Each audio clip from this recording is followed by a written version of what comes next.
क्या आप जानते हैं डिओड्रेंट, शैम्पू, होम फ्रेग्रेंस और साथ ही साथ आपके बिस्किट्स में से आने वाली फ्रेग्रेंस और टेस्ट कैसे आता है? आज हम बात करने वाले हैं एक ऐसी कंपनी के बारे में जो भारत में नहीं बल्कि विदेशों में भी फ्रेग्रेंस और टेस्ट सप्लाई करने का काम करती है। आज हम बात कर रहे हैं सेचरोम लिमिटेड के बारे में। जानेंगे इस कंपनी की पूरी डिटेल्स, फिर जानेंगे वैल्यूएशंस, जानेंगे फाइनेंशियल्स और जानेंगे कि क्या ये इंडिया के अलावा भी कई काम करती है। साथ ही साथ इस कंपनी की जीएनपी भी जानेंगे, फिर जानेंगे कि इस आईपीओ में हमें निवेश करना चाहिए या नहीं। नमस्कार दोस्तों, मेरा नाम राजेंद्र सिंह गौड़ है और आपने देखना शुरू कर दिया है SMBI फाइनेंशियल का यूट्यूब चैनल, जहां हम हमेशा स्टॉक मार्केट से रिलेटेड खबरों पर बात करते हैं और साथ ही साथ आईपीओ का पूरा विश्लेषण करते हैं। इसी कड़ी में आज हम जो कंपनी लेके आए हैं जिसका नाम है सेचरोम लिमिटेड, एक ऐसी कंपनी जो फ्रेग्रेंस और फ्लेवर को डिजाइन और मैन्युफैक्चरिंग करने का काम करती है। ये कंपनी खास तौर पे B2B सेगमेंट में डील करती है।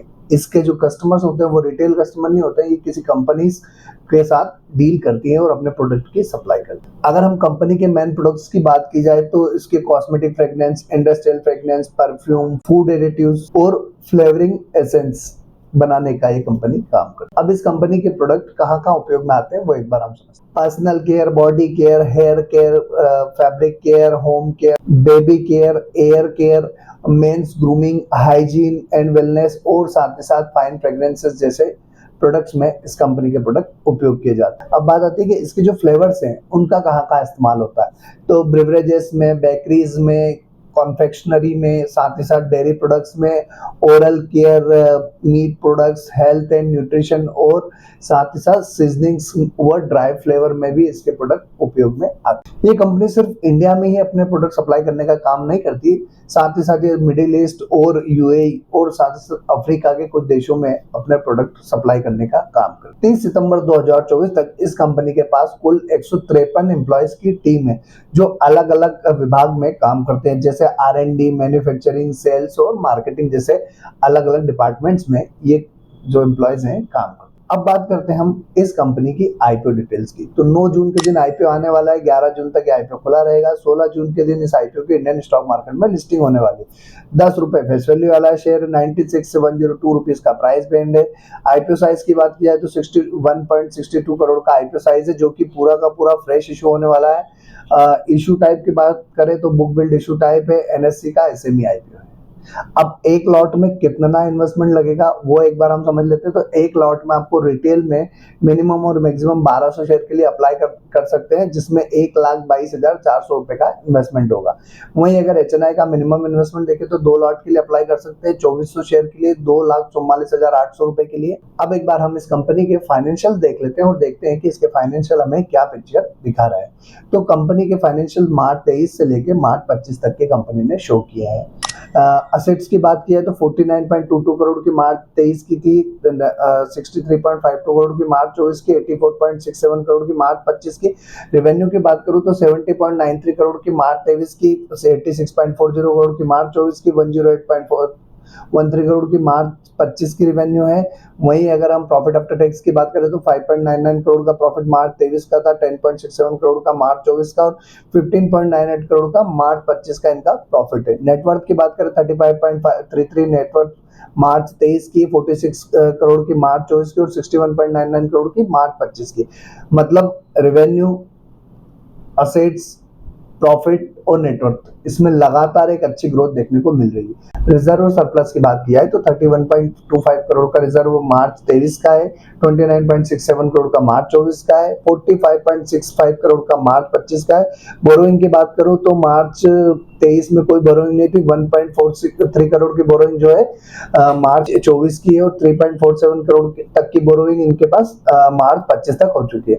तो रिजर्व और सरप्लस के सामने बोरोइंग देखें तो ऑलमोस्ट ये कंपनी डेट फ्री लगती है। अब एक बार हम इस कंपनी की वैल्यूएशंस देख लेते हैं।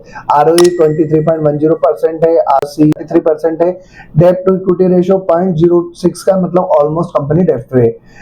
रिटर्न ऑन नेटवर्थ 25.78% है, पेट मार्जिन 14.86 का है, प्राइस टू बुक वैल्यू 3.62 का है, EPS 9.79 pre IPO, post IPO 7.14 हो जाएगा, पी रेशियो 10.42 का प्री आईपीओ, पोस्ट आईपीओ 14.28 का हो जाएगा।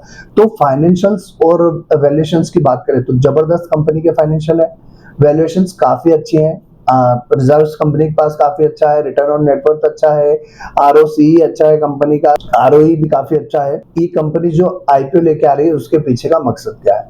तो इन्होंने इनके जो आईपीओ का जो ऑब्जेक्टिव है उसमें मेंशन किया है कि setting up a new manufacturing facility 1459B sector 32 Gautam Buddh Nagar में ये अपना एक और नई यूनिट डालने वाले हैं, जिसके लिए इनको 565 मिलियन फंड्स का उपयोग जो आईपीओ से पैसा आएगा उसमें से वहां करने वाले हैं। साथ ही साथ जनरल कॉर्पोरेट पर्पस के लिए बचे हुए पैसे का इस्तेमाल करेंगे। अब बात आती है कि इसकी ग्रे मार्केट प्रीमियम की।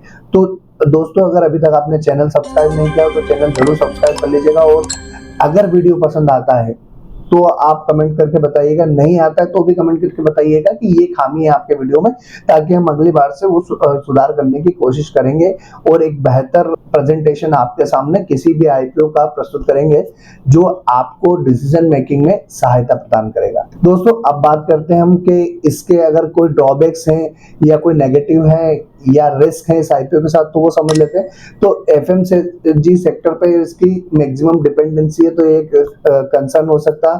वहीं फ्लेवर और फ्रेगमेंट इंडस्ट्री में रेगुलेटरी चैलेंजेस का असर इसके ऊपर पड़ सकता है। साथ ही साथ अंतरराष्ट्रीय मार्केट में कंपटीशन ज्यादा है और करेंसी रिस्क भी होती है, जिसके कारण इस पर थोड़ी सी रिस्क हो सकती है। और साथ ही साथ आर&डी में कंपनी लगातार एक्सपेंसेस करती है, तो वो एक कंसर्निंग पॉइंट हो सकता है। अब बात करते हैं कि इस आईपीओ में निवेश करना है नहीं। उससे पहले जीएमपी की बात करें तो 25% की जीएमपी है इसकी। वैसे हम पहले कई बार बात कर चुके हैं कि जीएमपी किसी भी आईपीओ में अप्लाई करने का माध्यम नहीं हो सकता। ये हम सिर्फ एक अंदाजा लगा सकते हैं कि इसके आसपास की जीएमपी के अभी आप पे जो है लिस्टिंग हो सकती है। अभी हम देख रहे हैं किसी आईपीओ में 15% की जीएमपी थी और उसकी लिस्टिंग जो है 5% हो रही, तो आप इससे सिर्फ एक अनुमान लगा सकते हैं, आप इसके भरोसे निवेश ना करें। अब बात आती है इस आईपीओ में निवेश करना है नहीं। तो दोस्तों, मैं डेफिनेटली इस आईपीओ में निवेश करने के लिए जाऊंगा लिस्टिंग गेन के लिए, लॉन्ग टर्म के लिए बिल्कुल भी नहीं जाऊंगा। लिस्टिंग गेन पे पैसा बनेगा और मैं एग्जिट हो जाऊंगा इन केस अलॉटमेंट आता है। अब बात आती है कि आपको क्या करना है। तो आपके लिए मैंने एक प्रोसेस बता रखी है, आपको वो फॉलो जरूर करना है। आपने ये वीडियो देख लिया, इसमें से जो डेटा आपके काम का उसका आप उपयोग करें, फिर आपके फाइनेंशियल एडवाइजर से कंसल्ट करें, उसके बाद खुद की रिसर्च करें और फिर अपनी फाइनेंशियल कंडीशन देखने के बाद डिसीजन ले कि आपको इस आईपीओ में निवेश करने के बाद क्या रिस्क होगी, क्या रिवॉर्ड होगे। तो दोस्तों, आज के लिए इतना ही। अगले वीडियो में फिर मिलेंगे, तब तक के लिए जय हिंद।